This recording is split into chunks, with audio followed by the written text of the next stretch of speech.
So Alex, I know like we talked privately before, but still can you introduce yourself for the audience? Yeah, absolutely. My name is Alex Hubelbank. I am an athletic trainer, strength coach, physical therapist, sort of, I guess, in that order. But I work on the private side of the NBA right now, but I sort of straddle between, I've worked for a couple of teams, I've worked on the private side, and I consult for quite a few guys across the year. Cool. So what led you into working with pro athletes? Yeah, that's a great question. I think I was pretty intentional about my desire to get into basketball, which surprises some people, given that it's probably the only sport I didn't play. I knew from a young age that I wanted to be a physical therapist. I discovered being a strength coach a little bit later in my life, just with my own injury history. I kind of fell in love with the weight room. Um, but I think for me, specifically around basketball, not just any professional sport, because I actually previously worked in professional rugby, which also very different from basketball. Um, I loved how much of the involvement of technology, the involvement of innovation, and kind of an opportunity in my mind to go a little bit deeper, but also to be challenged at every step of the way to, check myself and continue to iterate my process. So I think it was more exploratory and educational than it was the idea of, oh, I get to work with all these professional athletes. Um, Obviously a lot of us kind of go into this because we want to work with players at the highest level. And don't get me wrong, there is nothing like a game day to me. But I think it was sort of matching players' desire to be at the top and be at their best with challenging myself to figure out how I could constantly contribute to that. Nice, nice. So, like you mentioned, working with pro athletes, you need to constantly learn new stuff, chase new knowledge. So, be the best of yourself. How do you manage to do that? Try to be at the top of the profession. Mm. I would say probably my main ways of doing this is twofold. So I spend a lot of time educating myself constantly. And I think as I've gotten further into this, my educational outlets are often in areas that go against my biases because I once had a mentor, actually Trevor Rappa, who was one of my clinical instructors during PT school. He owns Resilient Performance in New Jersey. He had said to me that he had a mentor that said to him, "Did people get better before PRI?" And the answer was yes. And that stuck with me a lot when I think about what my biases are and where my education has led me. But my way of continuing to do that is trying to cover all aspects. So yes, I continue to read things that I already believe in, but then I also try and go down the route of digging into things that maybe I don't believe in at all, or things that threaten some of my strongly held beliefs.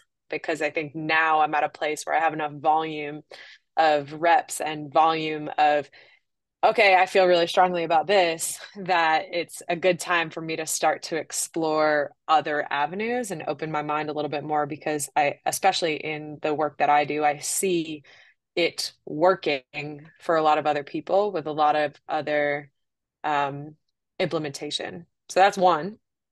The second one, I've been really fortunate and I think this is also a little bit intentional, but I've definitely been very lucky. I've surrounded myself with some really smart people and I try and do my best to do my own education, but I know I'm the kind of person that learns the best by attaching myself to people a lot smarter than me. So I would rather be the dumbest person in the room and be able to be a little bit of a leech to those that I feel like challenge me and have it a lot more figured out than I do.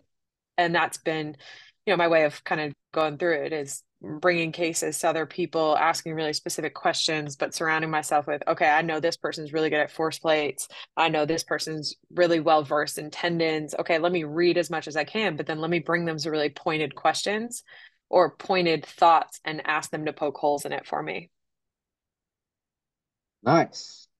So since you're a PT, DPT, athletic trainer, and a strength coach, I want to understand like your your thoughts on like movement assessment because like everybody has their own like movement assessment. Like I personally use SFMA a lot. Can you share like in your movement assessment, like what is there like what kind of movement is in your movement assessment? Mhm. So this has changed quite a bit over the years, and you touched on the fact that because I'm triple credentialed, so athletic trainer, strength coach, and physical therapist, my lens has changed quite a bit from when I was an athletic trainer, and I still have like PTSD from having practicals every Friday morning at 7 a.m. But I got really regimented into what my assessment process from a clinical injury standpoint was, and then moving into the space of being a strength coach, performance coach, and having to assess healthy people, but also having the ability to assess them over a period of time, which would be an hour, let's say, with an introduction, but then taking that a step further. And I felt like I was evaluating them all the time. Every single session, when you're a performance coach, every session is a movement assessment. And then take it another step in my DPT education where that allowed me again more time but also a little bit of a different lens as to okay, what are my big rocks here when someone's healthy or when someone is injured. And then when I was in an NBA environment and I was exposed to a lot more opportunity to use different technologies, so that movement assessment could look a little bit different because I could actually put numbers to that.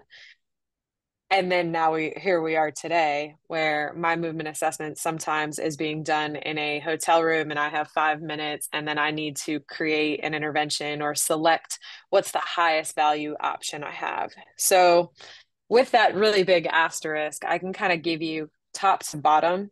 This is how I look at things. And like I said before we started recording, I think it was really fun for me to sit down and say to myself, okay, what is my movement assessment? Because it's been a little while since I've actually written it out and thought to myself how I do things. And it definitely surprised me the way that I probably look at things now, which has brought back uh, sort of what I mentioned earlier, how there are things that challenge my biases, and we'll kind of get to specifically what I'm talking about. But there are some things that appear in my movement assessment now that if you asked me 3 years ago if I was doing like that, the answer was absolutely not. So, in the context of when I look at basketball players specifically, I have obviously an opportunity to look at them on the table. So I'm going to do an isolated active and passive range of motion assessment, just generally a screen across the board. So upper extremity, lower extremity on the table. And, just paying attention to the fact that in basketball, common injury areas, knees, ankles, feet. And they are also things that are of particular importance from a performance perspective, obviously. Um, I'm asking a lot of questions generally because I think it's important for me to understand how they perceive their own movement or perceive, especially when we're talking about if I'm using this movement assessment to validate what I'm going to do in the weight room. There's a pretty neutral to sometimes negative connotation around the weight room for basketball players. So I want to get a sense of where they stand so I can tailor some of my questions and some of what I'm asking them to do to that narrative. After that, I would have hoped that I had an opportunity to see some of their game because as someone who doesn't have a ton of basketball experience overall, but now it being almost exclusively the area that I work in, I learned a lot about how not only did I obviously learn what positions are in basketball over the past couple of years, but even more so the archetypes of bodies and how even two players that play the same position don't have the same game at all.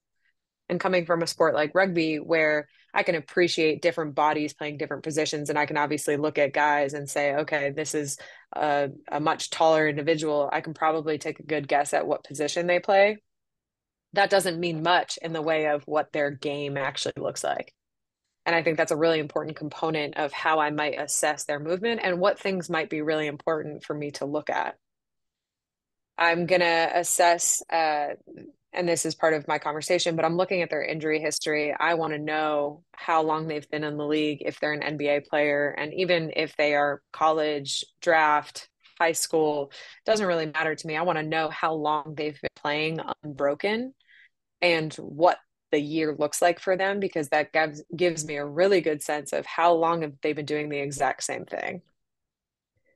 And here's the thing that probably the component that, like I said earlier, is coming back full circle for me. So when I was in PT school, I think I poo-pooed a postural assessment and I sort of threw it out the window of, oh, I don't really care about that because I don't care about static posture. And I would still say to a degree, it's not the number one thing that I'm concerned with, but I think that it has provided a lot of clues for me in the basketball population. And I sort of said something to this effect earlier where I talked about how they've been doing the same thing over and over and over again for a long time.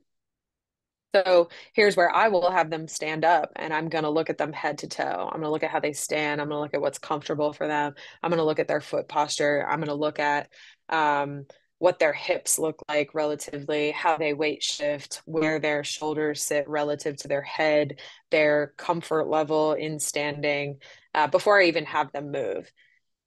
And I'll also ask them, I want to know what their shoe size is. I also want to look at their shoes.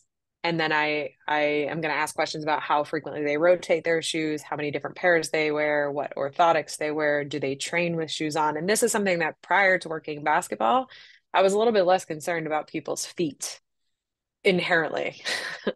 And the last piece of just from an observational standpoint, I am looking at their feet. Do they have calluses? If they do, where are their calluses? How defined are their calluses? Do they have toenails? If they have toenails, what color are they? And not because they painted them. What color are they because they have maybe one foot that has a bunch of gnarly toenails that have been black for 10 years. And then on the other foot, they have a beautiful, nice looking toe box with no bunion, etc. Because I think that tells me a lot about how they use their feet and where their forces land and how they transmit force from their foot, the chain.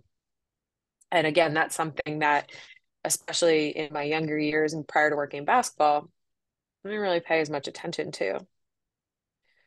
So from there, again, the postural assessment, I'm also asking myself, where does their height come from?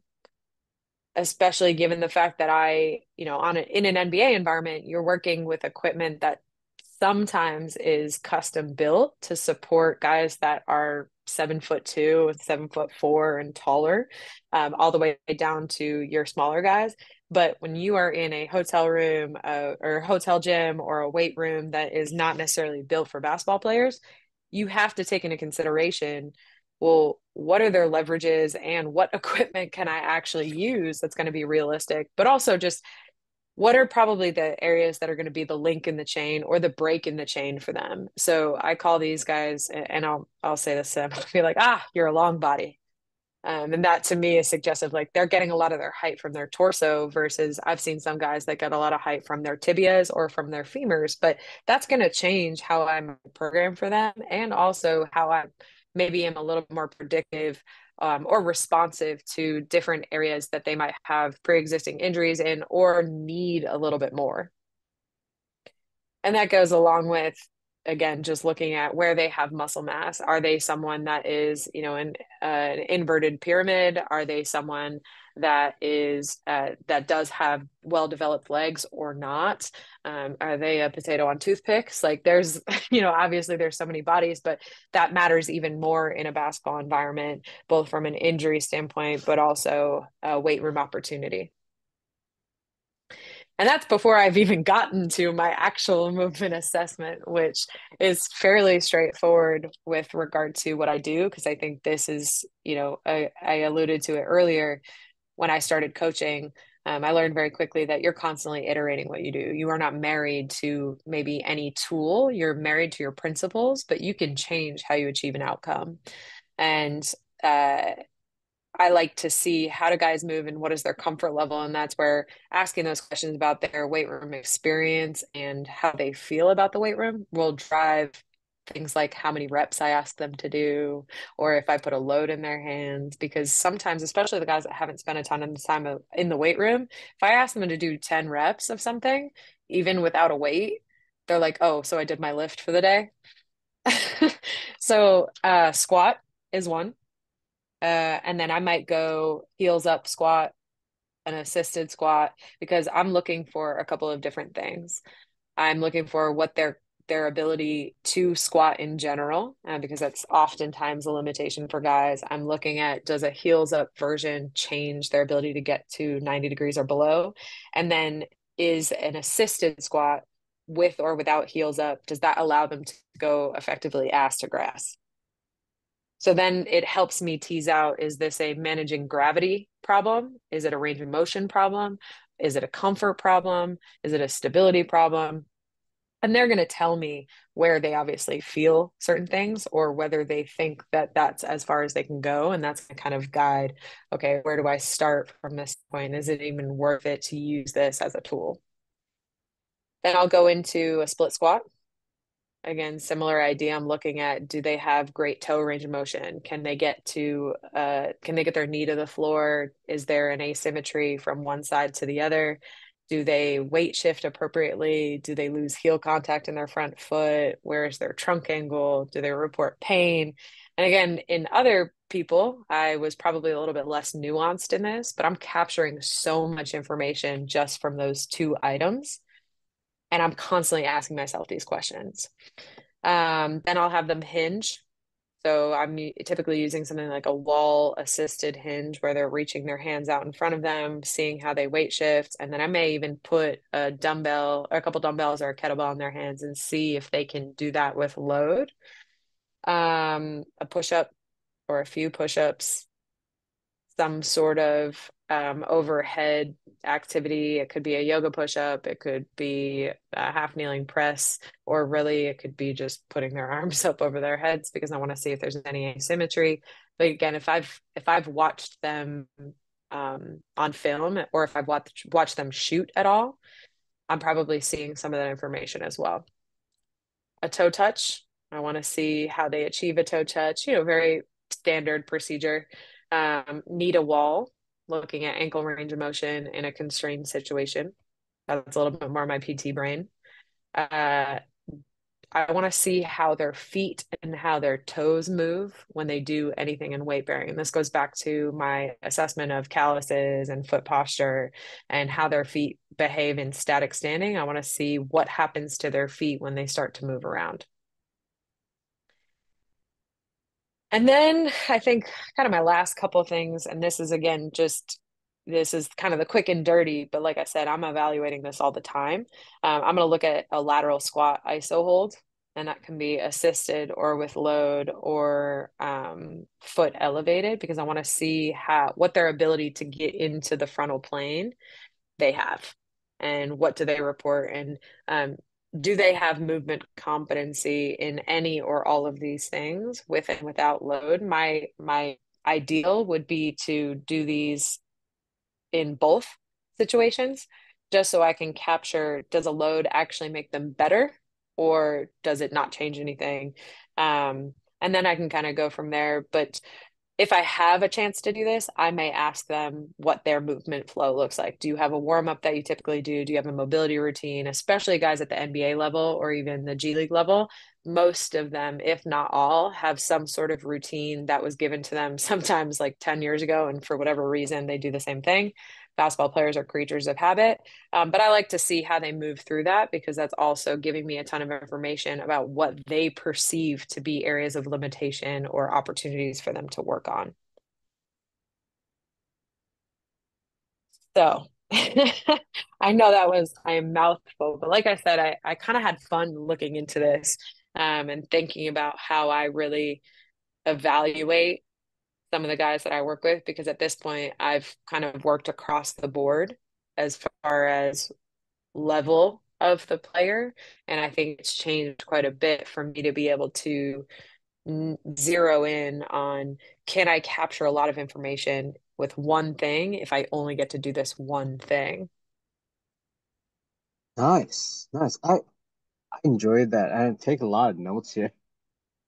So, um, you you kind of mentioned that when you watch an athlete do push-up, you kind of see like the same things when they do in when they shoot. Can you talk a little bit more about that?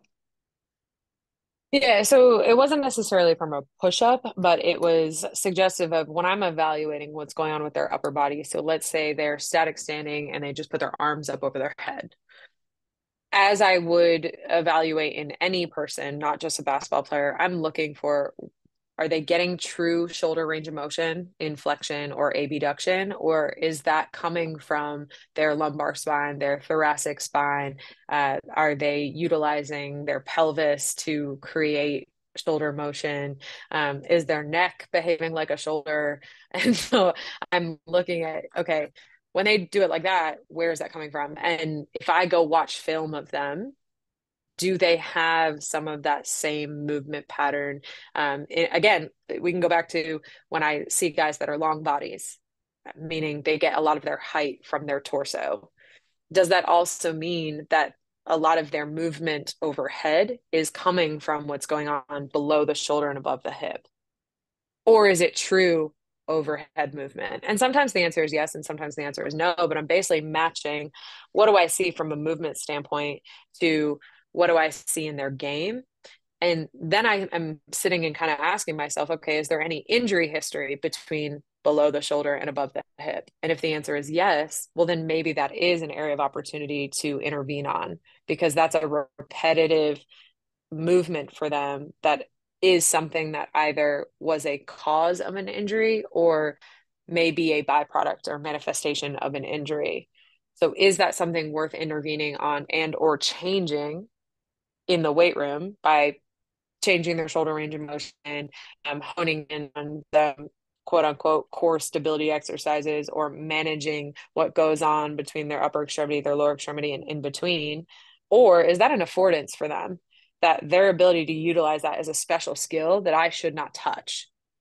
And I would say that at this point, I don't know that I've unequivocally answered that question for myself and said that I only do it one way, but it's definitely a question that I'm continuing to ask and I'm taking on a case by case basis. And it's become even more important to me as I've probably watched more film and got more familiar with different aspects of basketball, that it's an important consideration because you're not going to take, we can use tennis as an example, but you're not going to take a Coco Gauff and change her swing when she's playing super well.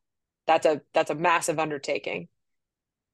So again, in basketball, same thing. If you're leading the league in rebounds, but you're getting it from your lumbar spine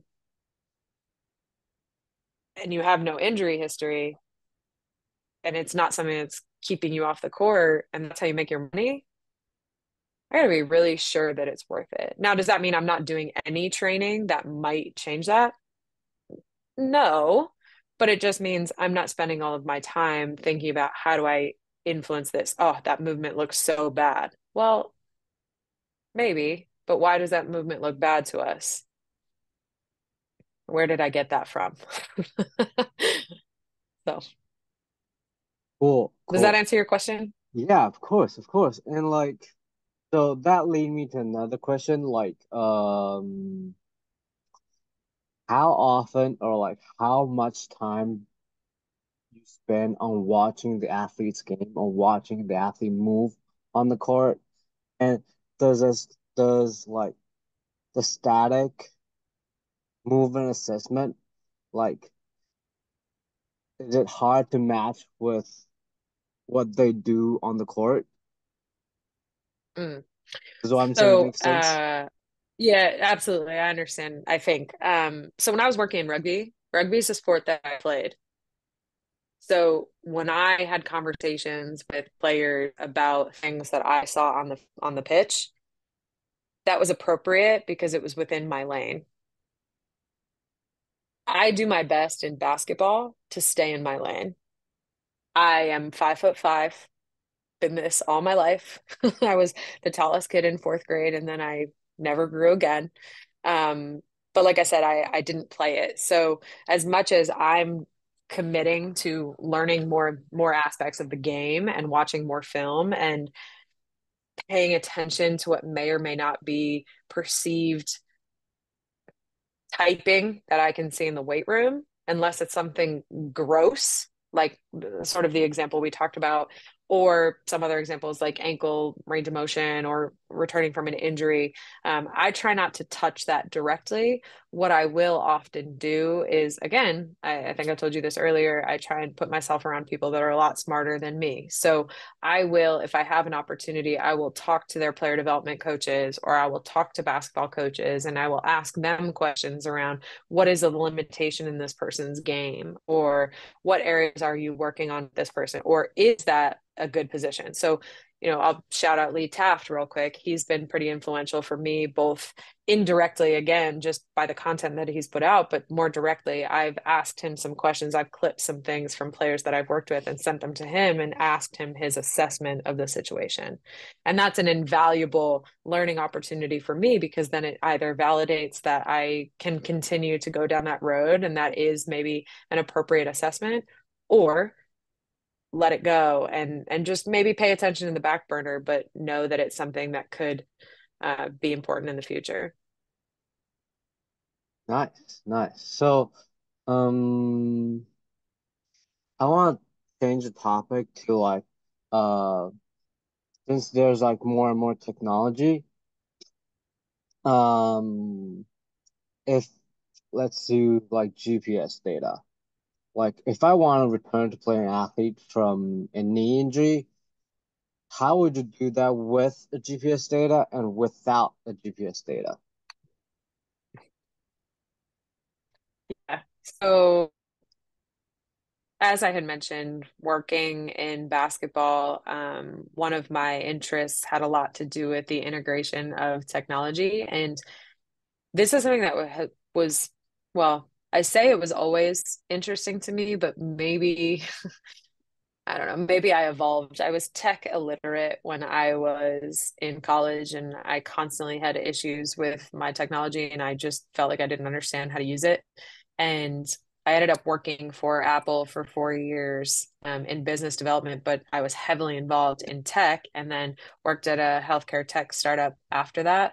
So I got really heavily exposed to how technology can be used to support our ideas.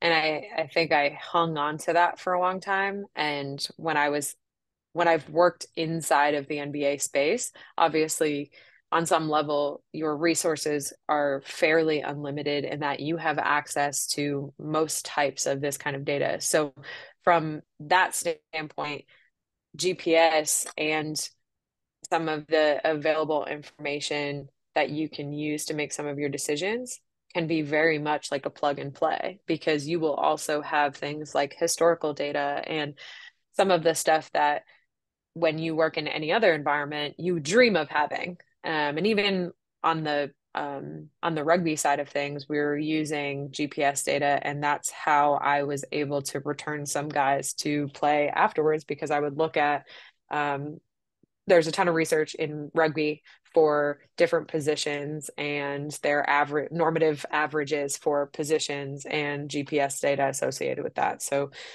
things like their mileage, XLs, decels, speeds, and total accumulated loads, which are calculated. So I would have something like that, and then I would work backwards within the time frame and say to myself, okay, if this person has cleared all of my other return to play testing, which had nothing to do with preparing them to be able to play, how much time do I need to get them from all right, they've been exposed to all of these elements like acceleration, like deceleration, like running, jumping, change of direction, etc., top speed, full distances, then how do I accumulate enough load for them within the time frame that I have to actually give them an opportunity to return to performance, not just return to play.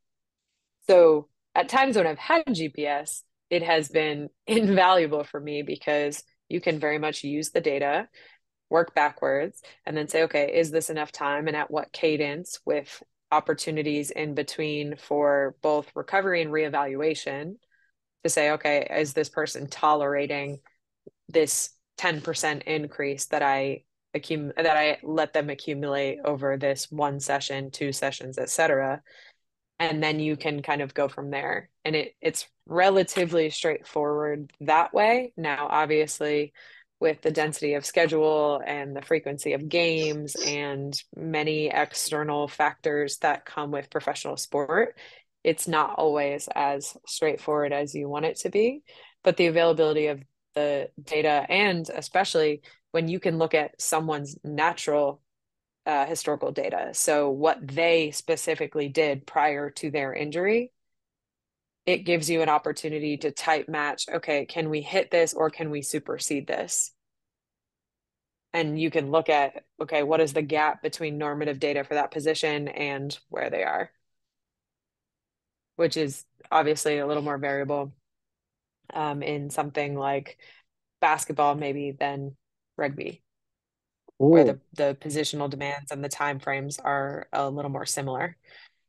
cool. And then without GPS data, because now I'm sort of operating a little bit more without that, which has I think it's the right time for me to be doing this because it helps me be a little bit more creative and say to myself, okay, what are my KPIs if I don't have this abundance of data available to me?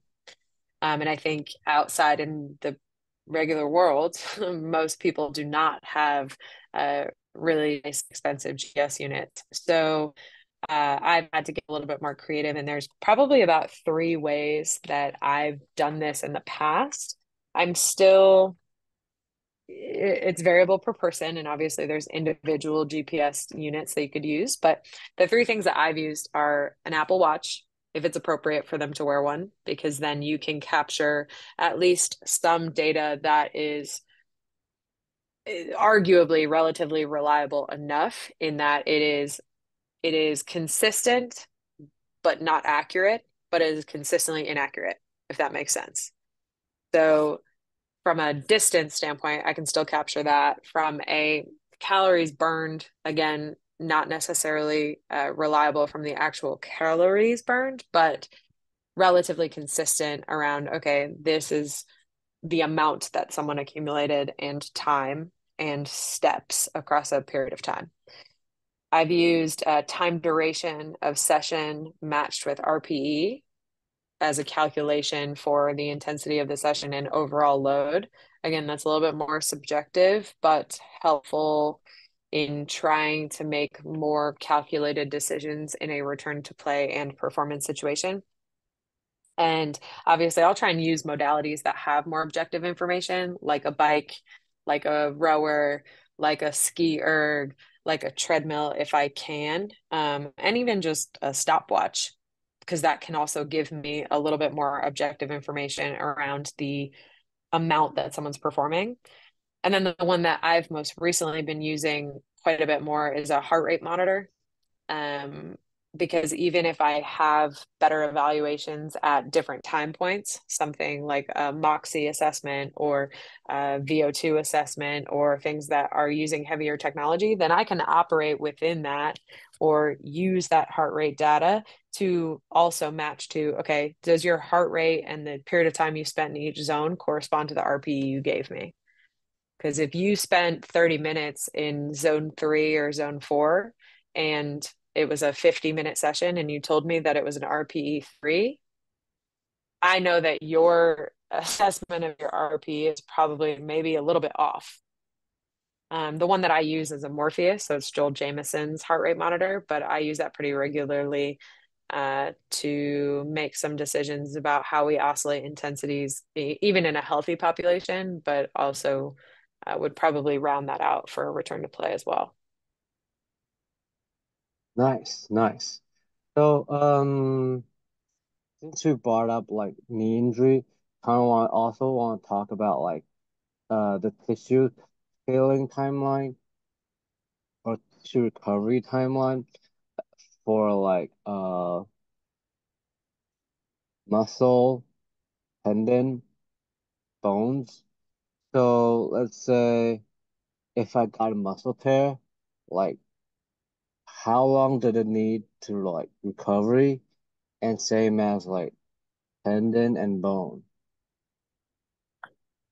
Wow, I I know don't know that's that a we big have one. time enough to talk about it. Yeah, that's a really big question. So, I think, as with anything that is coming in the um, space of physical therapy, rehab, injury timelines, there is certainly quite a bit of variability, and there's always the statement that we joke about, which is it depends.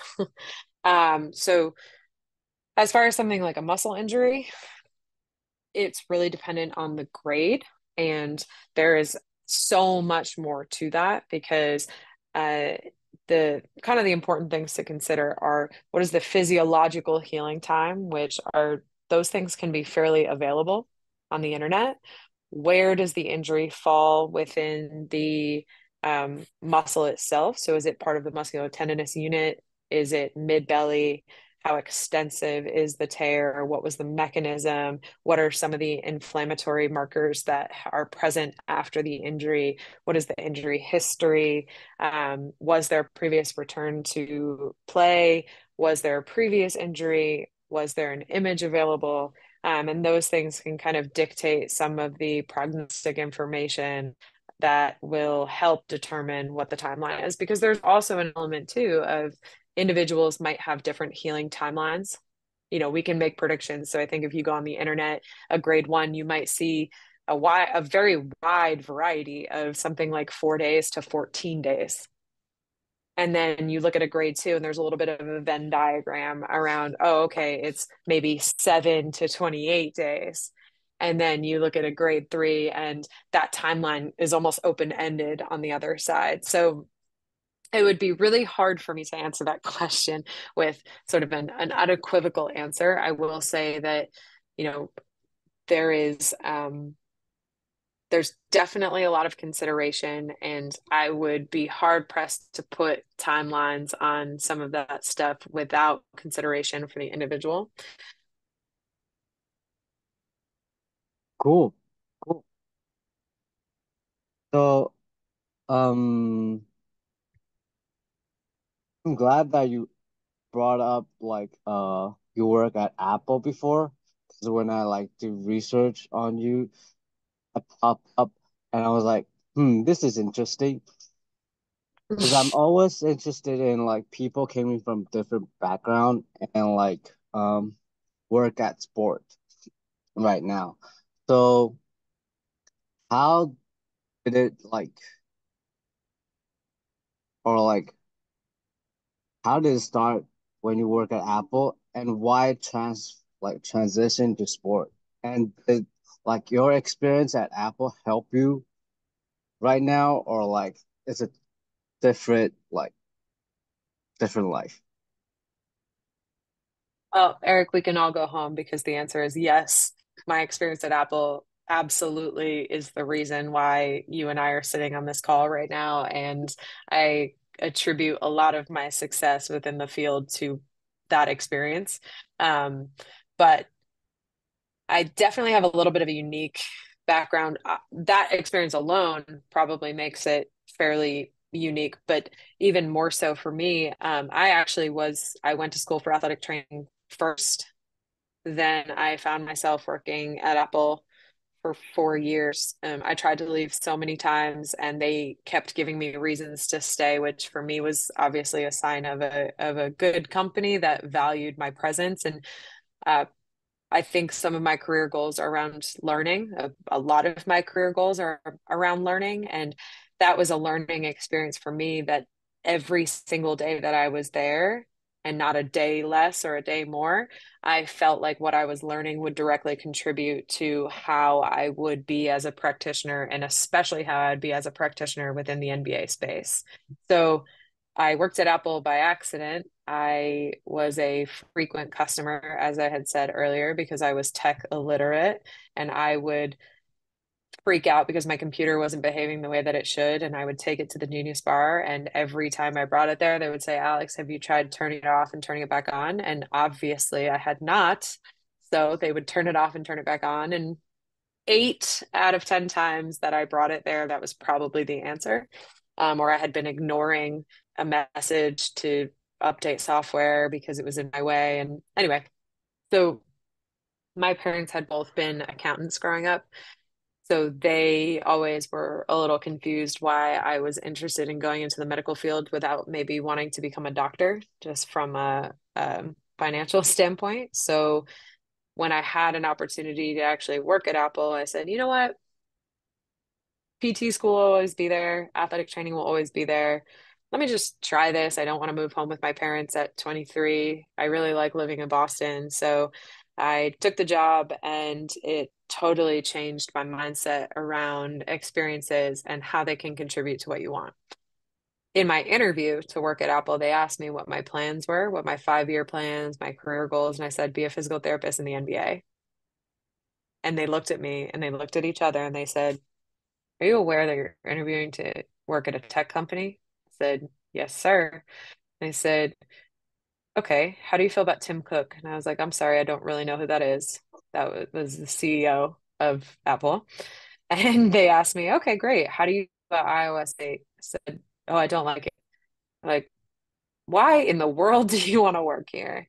And the answer that I gave them at that time was, you cannot go into another retail environment and learn something and feel inspired and feel like the tools that you carry around with you every single day have an opportunity to afford you anything that you want in your life. And that was real. And that is still something that to this day, those were the experiences that kind of reframed my mindset about working in the business of people. But all it did was help me dig my heels in with how I wanted technology to influence some of that. It demystified how technology could help me, but it also taught me how to work with any human being, how to align people around a common goal. But also how to meet people where they're at, how to read different energies, how to create transformational experiences. And when the time was right for me, like I said, I stayed just long enough and not a day too long. I went into an interview and it was the crossroads. And I had actually been, Mike Robertson knows this story because I tell it to him all the time, that his podcast was a big part of the reason why I quit my job at Apple. The other really big part was I was working or I was training at a gym, Flight Performance in Newton, Mass. And Dylan Gutile, one of the owners, was the other reason that they both were like, the things that helped me quit that job and realize my passion and allow me to actually pursue the avenues that I wanted to do. That said, I cannot uh, emphasize enough how much I believe that every person, especially within our space, go work a job in something else, because you're going to learn really quickly what aspects you want to carry with you of your own personality and your skill set, but also how much you can learn from doing things outside of it. And I wouldn't trade my non-linearity for anything, because I really believe that it is why I'm able to sit in front of you and have this conversation. Nice, nice. So, since you also like work with different sports, um, I want to like ask you this. For those like coaches, physical therapists, athletic trainers, they want to work with pro athletes, no matter what sport they want to work with. Like, um, what like suggestion or advice you would give to like those young coaches? I'm going to give you the worst answer you've ever heard. Anyone that's listening to this podcast that has had this conversation with me, because I've been lucky that I get to talk to a lot of people and have this conversation, and they could all tell you that the first thing I'm going to say to them is why. And then they give me an answer. I say, okay, but why? And then they give me another answer, and I say, okay, but why? And sometimes that answer makes sense. And I don't care what the answer is because it's not my career. But sometimes you need someone to ask you that question.